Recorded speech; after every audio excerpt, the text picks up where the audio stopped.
A 747 cargo flight takes off from Amsterdam. It climbs over the densely populated city. Suddenly, a powerful jolt rocks the aircraft. 8 minutes later, the jumbo plows into a crowded apartment block.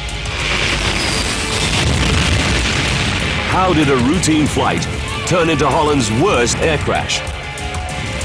Now, using advanced computer simulations, we reveal what really downed El Al Flight 1862. Disasters don't just happen. They're a chain of critical events.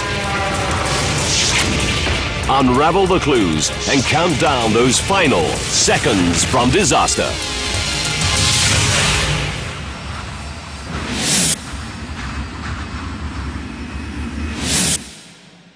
Europe. Holland. Amsterdam. 15 kilometers from the city center, Schiphol, one of the world's busiest airports. More than 600 aircraft take off or land here every day. Sunday, October 4th, 1992, 2:40 p.m. An aircraft enthusiast takes this footage of an Israeli El Al 747 cargo plane arriving from New York.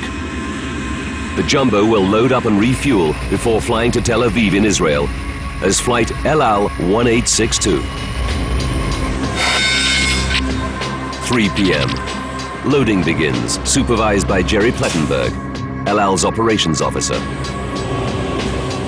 Today's cargo includes consumer products, but some boxes are labeled dangerous goods.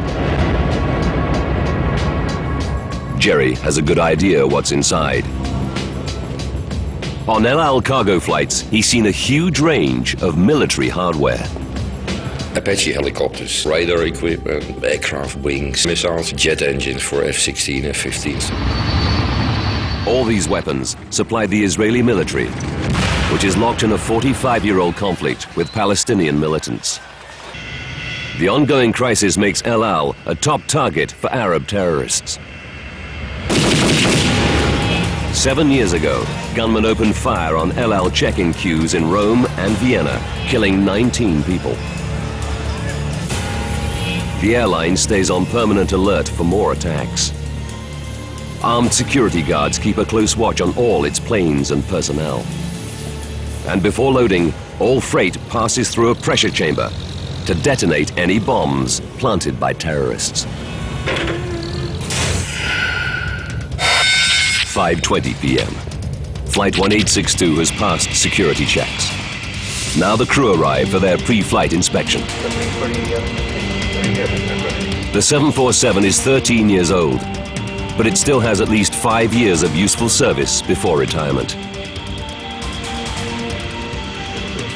59-year-old Captain Yitzhak Fuchs is in command. Like many El Al pilots, Fuchs is a combat-hardened veteran of the Israeli Air Force. He's got 25,000 pilot hours under his belt. Flying alongside Fuchs are flight engineer Gedalia Sophia and co-pilot Arnon Ohad, the rookie of the crew. Just 32, he's been flying jumbos for less than a year. Flight 1862's takeoff will be supervised by air traffic controller Henriette van Openen. It was wonderful flying weather. You could see to the end of the world. All the flight paths in and out of Schiphol pass over densely populated areas of Amsterdam. Under one of them lies the Belmer suburb, 13 kilometers to the east. At its heart, the sprawling Groeneveen apartment block. It's home to almost 2,000 people. Among them, Marlene Treidemann, a nurse, and Guillermo, her son. Every day planes would come over. You got used to that after a while. Guillermo will celebrate his 17th birthday in 5 days' time. He's a typical teenager, into pop music and martial arts movies. But today, he's been to church with his mother. The Treudemann's home is on the 5th floor of the Groeneveen block. Marlena and her husband Stanley are originally from Suriname, a former Dutch colony in South America. Graciela, their 14-year-old daughter, is a popular girl who's doing well at school. Altijd lachen, altijd vrolijk. Always laughing, always happy. A positive word for everyone. Positief woord.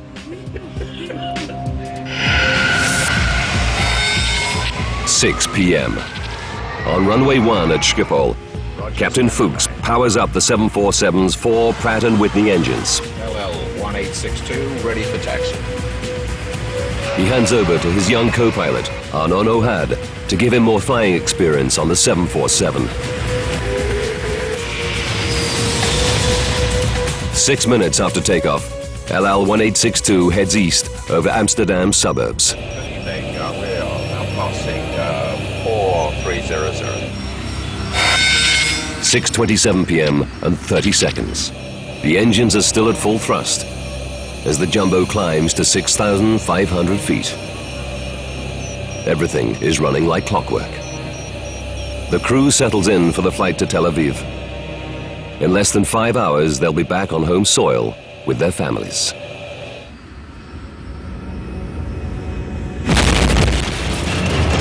Suddenly, a terrifying jolt rocks the plane. It starts to lose altitude and rolls violently to the right. Veteran pilot Captain Fuchs grabs the controls. He battles to stabilize the jumbo. If he fails, the aircraft will spiral out of control. LL-1862, Mayday, Mayday, we have an emergency.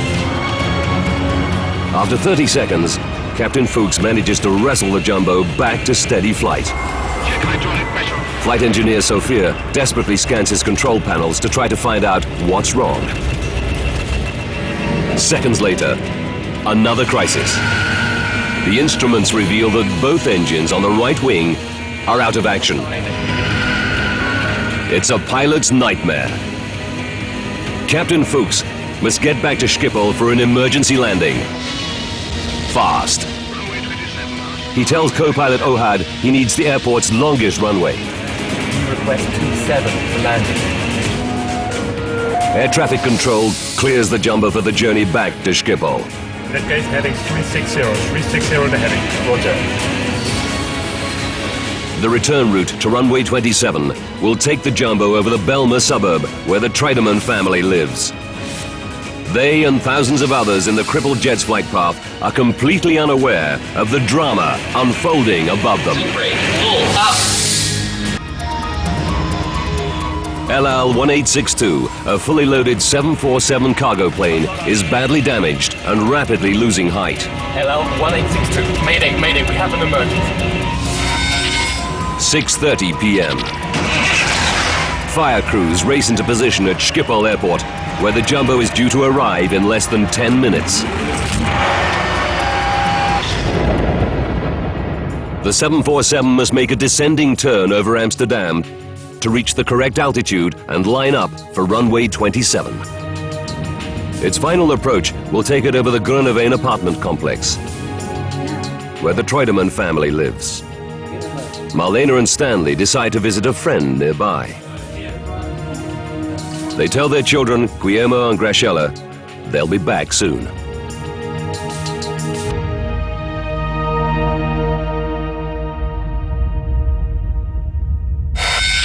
"6:33 p.m. and 35 seconds. Descend to 2,000 feet. Air traffic controller Henk ter Brakke clears the stricken jumbo to land at runway 27. Okay, you have around 13 miles to go to touchdown. Speed is all yours. The 747 is 2 minutes from the Belmer suburb. Marlena and Stanley are halfway to their friend's apartment. It's a typical Sunday evening. Many people are at home with their families. Het was heel relaxed. It was very relaxed outside. You could hear the children playing. You could see the people on the walkways.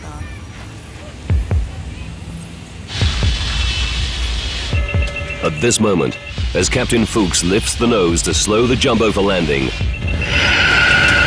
the roll to the right returns. He jams the rudder further to the left, but now the plane barely responds.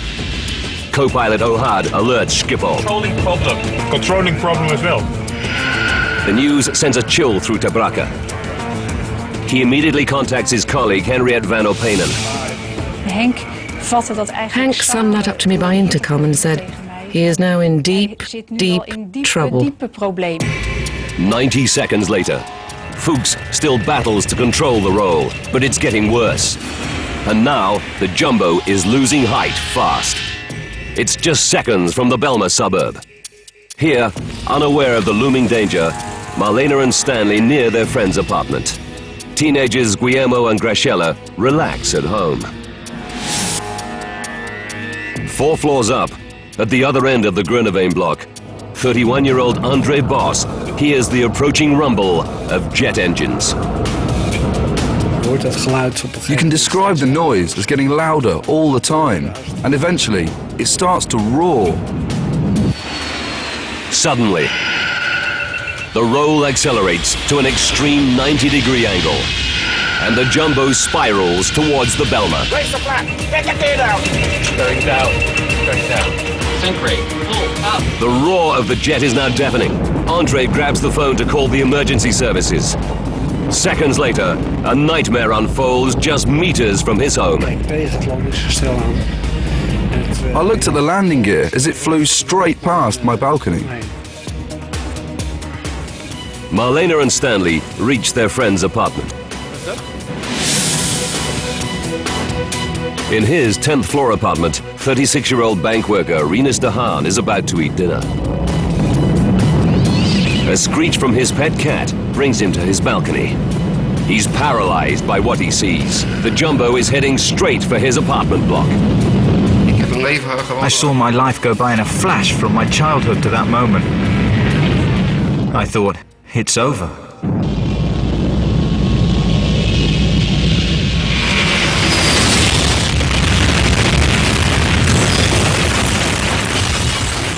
.35 p.m. and 42 seconds. El Al 1862 smashes into the 6th floor of the 11-story apartment block.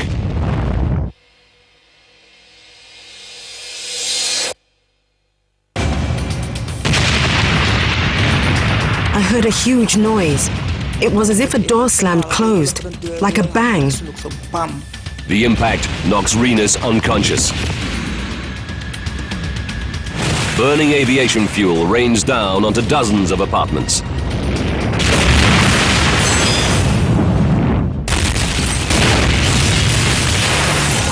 The sound of the crash came from the direction of Marlena and Stanley's home, where they left their children just minutes ago. The couple race back, gripped by fear. What terrible disaster has struck their neighborhood? And are Guillermo and Graciela in danger?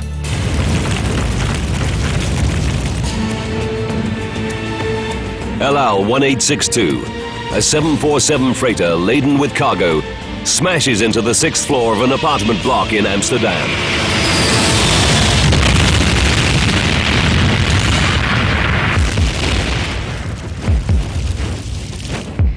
.35 p.m. and 47 seconds.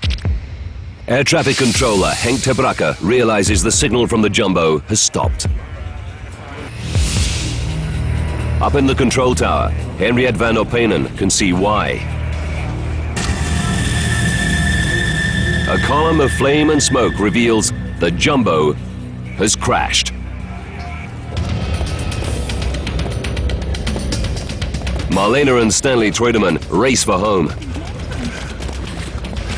Suddenly, through the trees, they see a towering wall of flame. Stan said to me, Marlena, it's our flat. I said, no, that's impossible.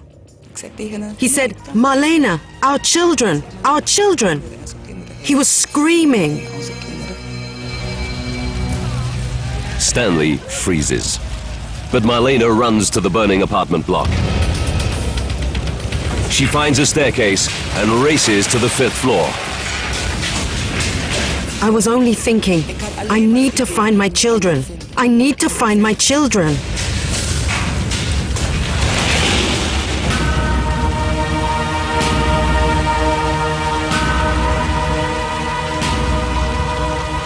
At the exact point where her home used to be, she's facing an abyss. A burning hole. I couldn't believe that my house was gone. I stood there and thought, no, I'm dreaming.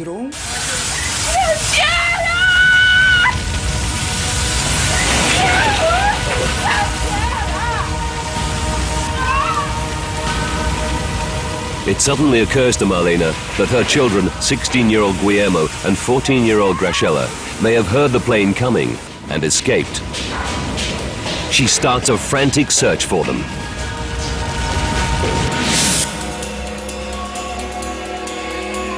On the 10th floor, bank worker Rinus de Haan regains consciousness.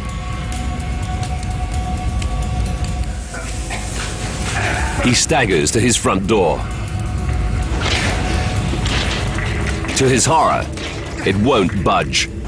Shockwaves from the crash have shifted the frame and jammed the door shut. Rinus realizes he survived the crash, but now he could burn to death. There's no way out. Not even his cat can jump from the 10th floor. I thought, this is the end. I thought if I come out, it'll be a miracle. Andre Boss's apartment, 200 meters away, escaped the impact. Now he rushes to the crash site to see if he can help. What you see is the enormous heart of the fire. You see flames come out of every house. Andre knows there could be hundreds trapped or injured, and many could die before firefighters arrive. With no thought for his own safety, he smashes open doors which are jammed or locked. Entering some apartments would be suicide. There are too many flames. But in others, he rescues people who've been overcome by smoke. Stunned local people rush to the scene. Marlena Treudemann desperately questions everyone near the crash site. Have they seen her two children, Guillermo and Graciela?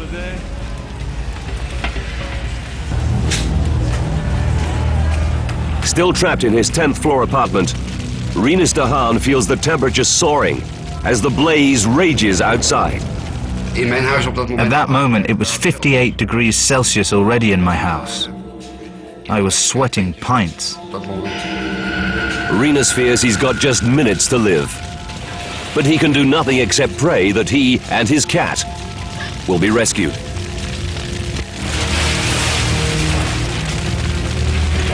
Just when he thinks he's about to pass out, neighbors break in. They rush him from the inferno in the nick of time.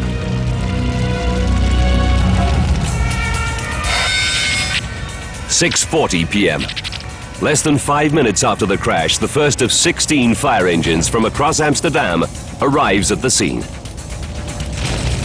Brave local people like Andre Boss have already pulled many survivors from the crash zone. Now firefighters take over the rescue operation and tackle the inferno. News crews capture the scene as paramedics start to treat the injured.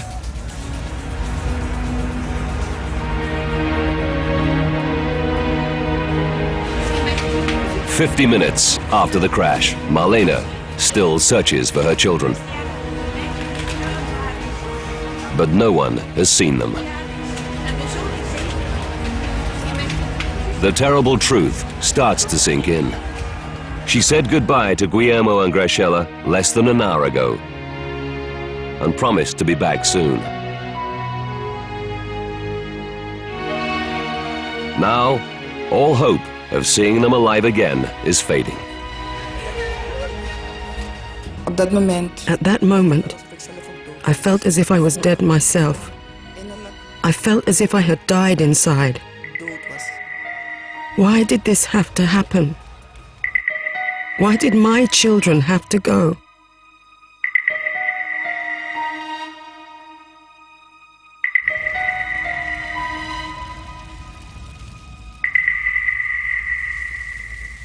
News of the disaster spreads around the world. As many as 200 may be dead tonight after the worst air disaster ever in the Netherlands. Dawn reveals a gaping hole in the building. The crash destroys 31 apartments on 11 floors. The official death toll is 43, including Captain Fuchs and his crew.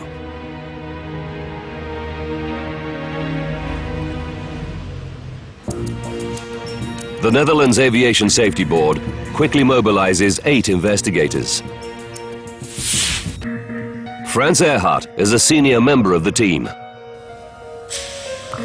He's a former fighter pilot with 20 years' experience as an air accident investigator. But now he's facing his worst nightmare. You hope it'll never happen, but then it does happen. A large plane in the middle of a residential area with many victims. What triggered Holland's worst air disaster? And why did the 747 fly steadily for 8 minutes after the Mayday, only to nosedive without warning into a crowded apartment block? Now, by rewinding the events of that fateful day, and by going deep into the investigation, we can reveal what really happened to LL1862. Advanced computer simulation will take us where no camera can go, into the heart of the disaster zone.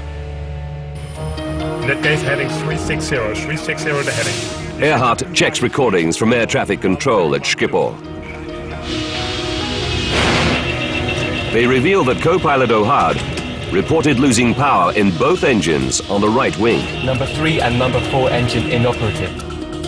Investigators know that 2 engines failing at the same time is almost unheard of. The team begins to suspect a more sinister reason for the loss of the Israeli jet. We thought from the beginning LL was possibly targeted by terrorists. The investigators fear that Flight 1862 was downed by a terrorist bomb or even a ground-to-air missile. And they have a second mystery to solve. If the Jumbo was hit by a missile, why did it stay airborne for a full 8 minutes before dropping out of the sky? To see if the terrorism theory stands up, investigators need to find the Jumbo's engines and its black boxes, which record technical flight data and cockpit conversations. But it's a daunting task. Even if they survived the crash and the 1100 degrees Celsius inferno, they now lie buried under a mountain of rubble. The plane had been broken into so many pieces during the crash that we didn't know where to start. Early the next morning, search teams start to sift through the mountain of wreckage. Investigators know they may face a long wait for clues. Then, an unexpected development. An off-duty policeman reveals that he saw Flight 1862 as it climbed through Amsterdam's airspace. What he tells the investigators have no concrete leads to explain why LL1862 crashed into an apartment block in Amsterdam.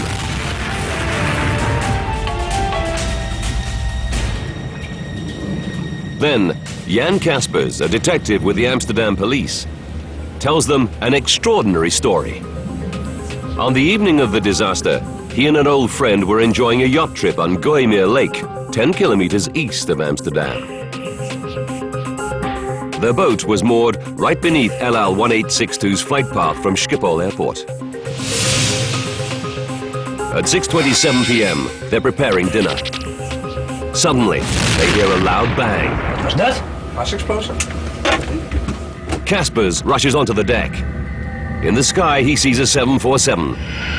Beneath it, 2 objects are falling away. At first I thought they were parachutes. And just as they were above the treetops, I realized that they might be airplane engines. It's a startling revelation. Air crash investigator Frans Earhart immediately orders a team of divers to search Gooimeer Lake. Recovering the engines could solve the mystery. It's now clear to investigators that the two right-hand engines didn't simply fail. Number 3 and number 4 engines inoperable. They sheared off completely. Unable to see the engines from the cockpit, the crew had no idea what had happened. Now there's a new mystery facing the team. What could rip two 5-ton engines off a 747 simultaneously? The case for a terrorist ground-to-air missile or bomb now looks compelling. To prove this theory, investigators must recover the engines from the bottom of Gooimeer Lake and examine them for clues. Against all the odds, after just a few hours of searching, a diver gets a lucky break. He spots a massive chunk of aircraft debris. The team quickly identifies it as the outer engine from the 747's right wing. And there's another key find on land near the lake. Pieces from a 10-meter stretch of the same wing's leading edge. It's the team's first chance to find out why the engines fell off. They rush the wreckage to their labs. Scientists swab the engine and the chunks of wing for traces of the chemicals used in explosives. They examine the metal surfaces for the telltale micro-pitting caused by blast fragments. It takes 2 days. The analysis draws a complete blank. Investigators can find no evidence of an explosion, nor any other clue to why the engine broke away. It's a dead end. Now the investigators' only chance to solve the mystery is to find the 747's inner engine in the hope that it holds the key, or to locate one of the plane's black box flight recorders at the crash site. The Dutch Navy joins the search for the inner engine. It deploys 2 specialized salvage vessels, sonar, and more divers. But after 2 more days, they find nothing. The investigators are worried. With every passing hour, crucial evidence is slipping away. The water would start corroding the parts, and because of that, we were keen to find it as soon as possible. The news is equally bleak at the crash site. Search teams can find no trace of either of the 747's critical black boxes. To make things worse, there's another setback. Within 24 hours of the crash, the mayor of Amsterdam ordered diggers and bulldozers to clear the site. He's under huge public pressure to recover bodies as quickly as possible. Earhart and his team are powerless. Their only option is to follow the debris to its new home, an Amsterdam garbage dump. It seems a hopeless task. Then, after 3 days, Earhart is in his Amsterdam office when he gets a call. It's good news. One of his team has found the 747's flight data recorder. We were very happy. At last we could take a step forward in our investigation. This black box records all the aircraft's critical technical data. It could prove the breakthrough they so desperately need. But when they open it, it's a terrible letdown. The tape inside is broken in 4 places. And data from the plane's critical final 2.5 minutes is indecipherable. They send the recorder to specialists in Washington, D.C. and the USA. It's a long shot, but it's their only hope. 11 days after the crash, the investigation team is at rock bottom. But just as investigators are beginning to despair, they hit the jackpot. A diver finds the inner engine, half buried by mud. It's still attached to the mounting that fixed it to the wing.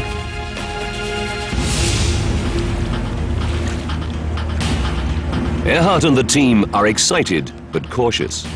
What if this engine proves as unenlightening as the first? It's battered and dented, but they can see no obvious evidence that it was hit by a missile. And when they run the battery of tests for explosives on this engine, once again, they find nothing. Investigators reach a turning point. They rule out a terrorist attack as the cause of the disaster. In fact, they can find nothing wrong with the engine itself. But when they examine its cowling, the outer casing, they quickly spot something odd. A dent, and on it, smears of black paint. Where did it come from? They send the paint for analysis. But they must still find out why the inner engine broke away in the first place. Since the engine was still fixed to its mounting, the separation must have occurred at the point where it was fixed to the wing. The team studies the 747's engine attachment system. 4 fittings hold the engines to the wing. At the heart of each is a 14 centimeter long hollow steel bolt called a fuse pin. The fuse pins are strong enough to take the load of a 5-ton jet engine at full thrust. But in some circumstances, they're actually designed to fail. If an engine suffers a crisis, like a mechanical seizure or a bird strike, it can vibrate violently. If the vibrations get too severe, the engine might tear itself free, destroying the wing with dire consequences. To prevent this, investigators know that all 747s have a damage limitation system. When vibrations reach a critical point, the fuse pins are engineered to snap, allowing the engine to fall away harmlessly. But there's no sign that the inner engine suffered a crisis. So the team must consider a chilling possibility. Did something go terribly wrong with the fuse pin system that led to catastrophe? The team examines the mounting that fixed the inner engine to the wing. They focus on what's left of the 2 central fittings which carry the bulk of the load. The fuse pins they held are both missing. But on one fitting, investigators spot something intriguing. The top of the lug that held the fuse pin has snapped off. Did this happen when the engine hit the lake, or earlier? Metallurgists examine the brake and make a dramatic discovery. The stress markings are not typical of a violent impact. They reveal that the lug snapped because it was overloaded. They realize this can only have happened if the fuse pin inside broke at one end. This would transfer significant stresses and twisting forces onto the lug at the other end, making it give way. Fuse pins are designed to break at both ends if the strain on the engine reaches a critical point. Earhart believes that a partial failure can only mean one thing: metal fatigue in the fuse pin. It's a startling new theory. Could metal fatigue in the engine's fuse pins be at the root of the disaster? But Earhart knows the inner engine would only shear off if both central fuse pins failed. To prove their theory, investigators will have to find the missing fuse pin from the other central fitting. The chances of finding such a tiny part in Gooimeer Lake are remote. Earhart's only hope that a significant fragment was still attached to the wing when the jumbo crashed.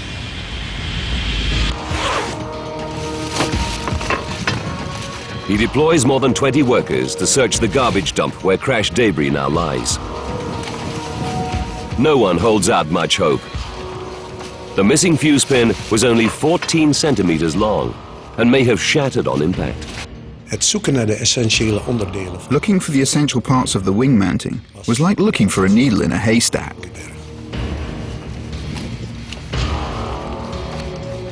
48 hours into the search, they have still found nothing.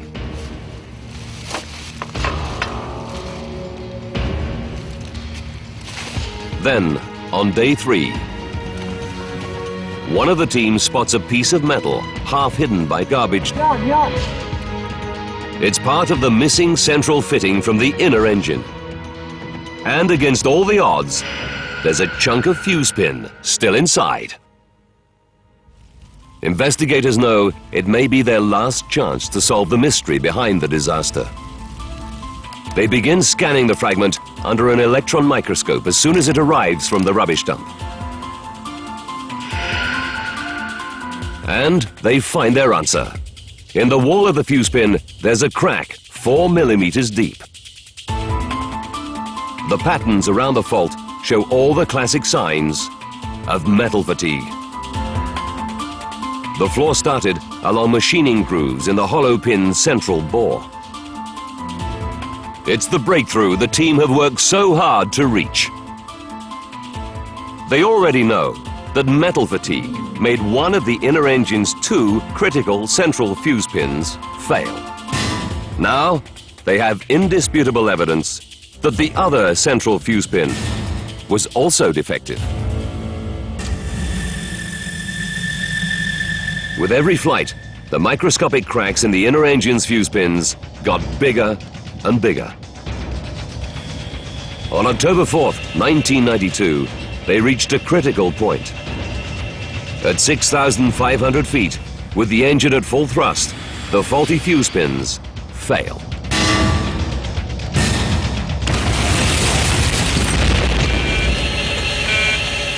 But the investigation team still has to explain why the 747's outer engine came off as well.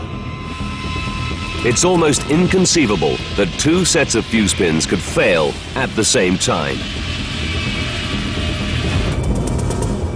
Then they receive the test results on paint smears found on the inner engine's cowling. The smears are an exact match for the paint used on the central fan blade spinner of the outer engine. They realize there's only one possible explanation.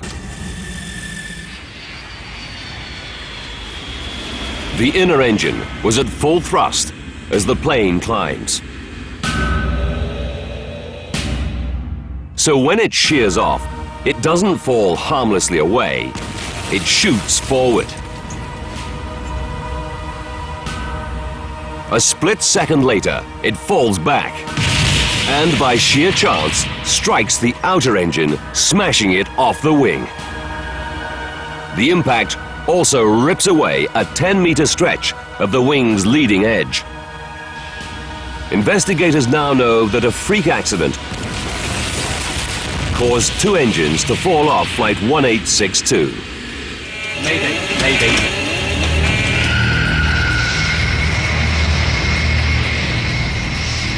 They alert the manufacturer, Boeing.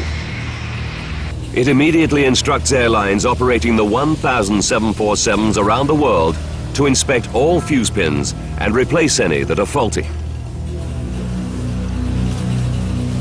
But the traumatized residents of the Belmer are desperate for the answer to another major mystery. Why the plane crashed? A 747 should be perfectly capable of flying on 2 engines. So what made Flight 1862 suddenly nosedive just minutes from an emergency landing at Schiphol Airport? Where's the flap? Get the kid out! Investigators study the section of wing recovered from Gooimeer Lake. It's clear this damage would have reduced the plane's lift. They also realize that key flight controls lost hydraulic power when the engines broke away. But if this damage was severe enough to down the plane, how did Captain Fuchs keep it flying steadily for another 8 minutes? It's a paradox. Then, 18 days after the crash, the team gets some good news. Experts in the USA have retrieved the information from the damaged flight data recorder. The technical readings it contains prove to be the final piece of the puzzle. They reveal in chilling detail What finally downed Flight 1862?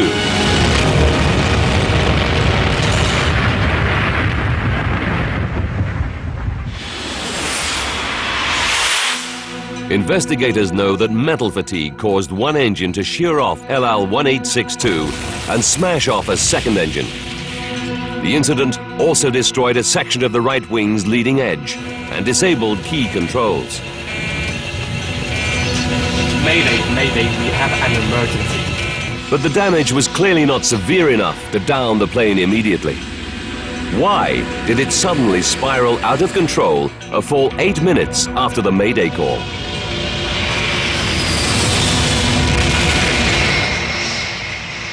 The team drafts in test pilot and aeronautical engineer Geert Tikela to find the answer. He analyzes thousands of technical readings from the 747's flight data recorder. After 8 months of hard work, Tikela has a dramatic new insight into what happened to Flight 1862. For the first time, he's able to explain the complex relationship between the loss of the engines, the mangled wing, and the damaged controls.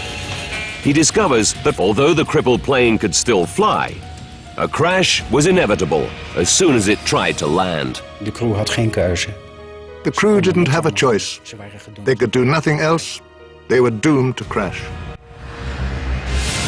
The flight data analysis finally reveals why El Al 1862 nosedived without warning after pilots kept the jet airborne for a full 8 minutes. And how hundreds of people on the ground were left seconds from disaster.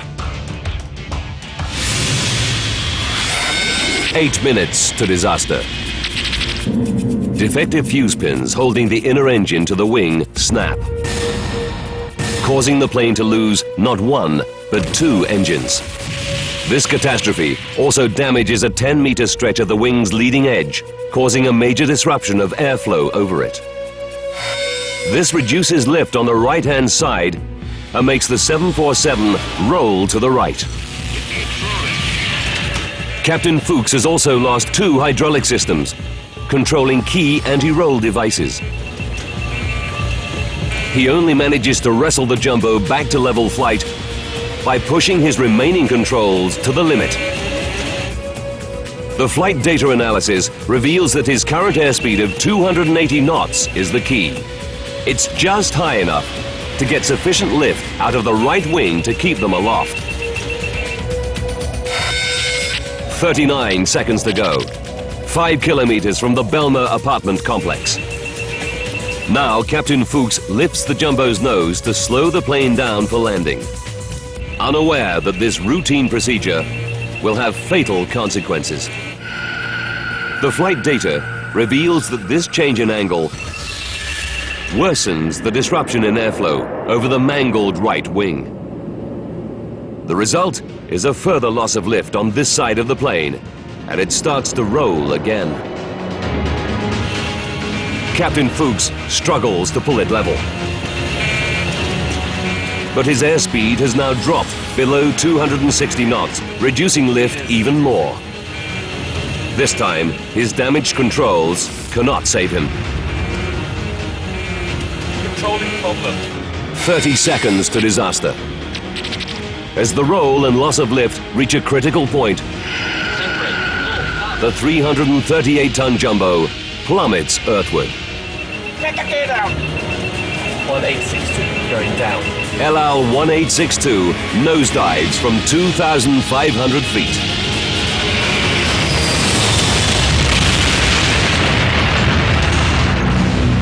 Microscopic faults in 2 14-centimeter long components lead to the death of 43 people.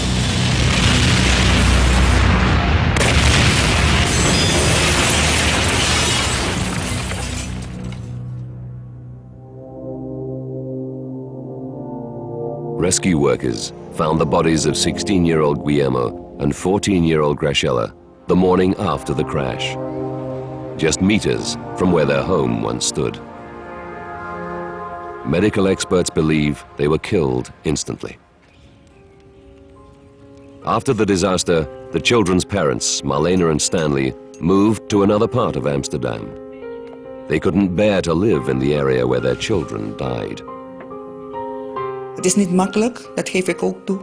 It's not easy to lose your child or your children. Maar je kan... But you can get strength from the good times you've had with them. De fijne momenten wat jij met ze hebt gehad. En de herinneringen... Memories from their birth to their death. No one can take away from me. Dat neemt niemand me af. En ik weet dat ze hier zijn. Ik voel gewoon... I know they are here. I feel their presence. A good atmosphere.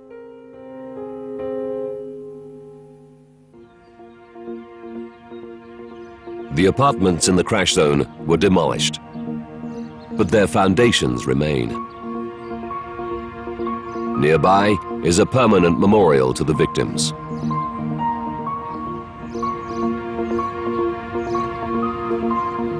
But the disaster also leaves another legacy. Boeing goes on to strengthen all 747 engine-to-wing attachments, including fuse pins. It also rolls out a more stringent inspection regime with new ultrasound testing to detect metal fatigue. The changes brought about by the Schiphol crash make every 747 flying today a safer aircraft.